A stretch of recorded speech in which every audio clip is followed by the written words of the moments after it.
In the Bible, we know that Moses led the Jews away from the Pharaoh and parted the Red Sea, saving them. But here in the city of New York, another Moses saved us. This is Inside the Broker Studio.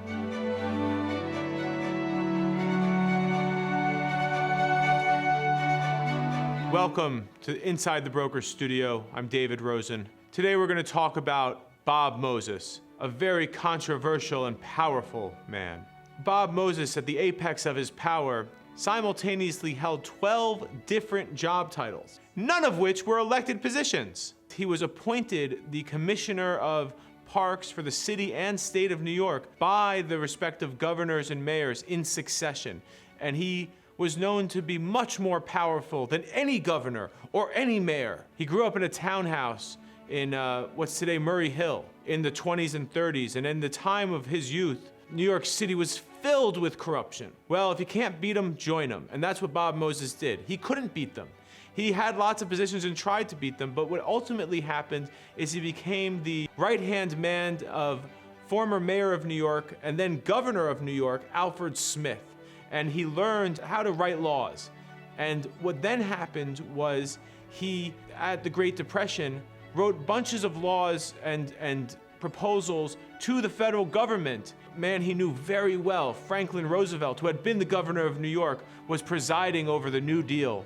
And Bob Moses was able to steer $1 out of $8 that was spent during the New Deal to the city of New York. And this amount of money is hard to fathom. First of all, other than the bridges like the Manhattan Bridge and the Brooklyn Bridge, all of the bridges that New York City is surrounded by were built by Bob Moses. The Throgs Neck Bridge, what used to be called the Triborough Bridge, now the RFK Bridge, the Verrazano Bridge, there's about 12 of them. He built hundreds of thousands of apartment buildings. He also built the West Side Highway, also built the Long Island Expressway. These were very controversial because when he built the Cross Bronx Expressway, he condemned and tore down all these buildings that people lived in, and these were their homes. And the way they did it was they just told them they had to leave. There was no court proceedings. He created documents saying you have to leave, and they were not signed by a judge. And they posted them up and people would leave, and these areas became wastelands, and he decimated neighborhoods. All of his highways and bridges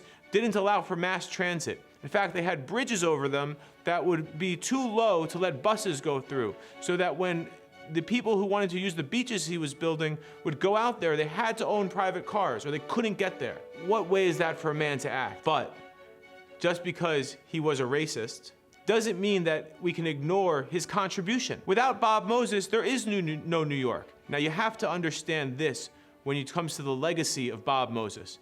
Today, I sell a lot of real estate in Battery Park City.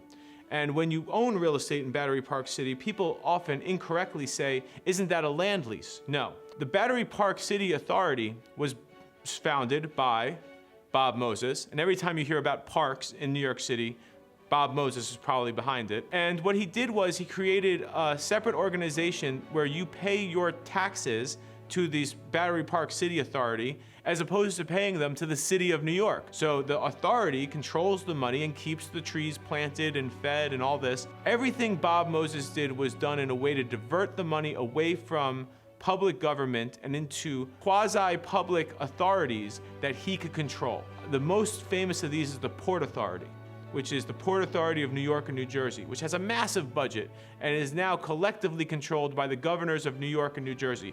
But in his time, he controlled it all. Not only that, on Roosevelt Island, named for his great benefactor, Franklin Roosevelt, he's built a coliseum there that was like his, empire, but he also collected all of the money from the Triborough Bridge, and that all went to the Triborough Bridge Authority, and then he could spend it however he wanted. He never had to ask the city council for an appropriation or the mayor for the appropriation. No. They had to ask him. They were always broke. The city never had enough money, and so Bob Moses had all the money, and that's what made him the most powerful man in all of New York from the 40s until the 70s when he was ousted finally. Today, we have a different type of city government, but never forget that the city of New York is not a fair place. It was founded in corruption.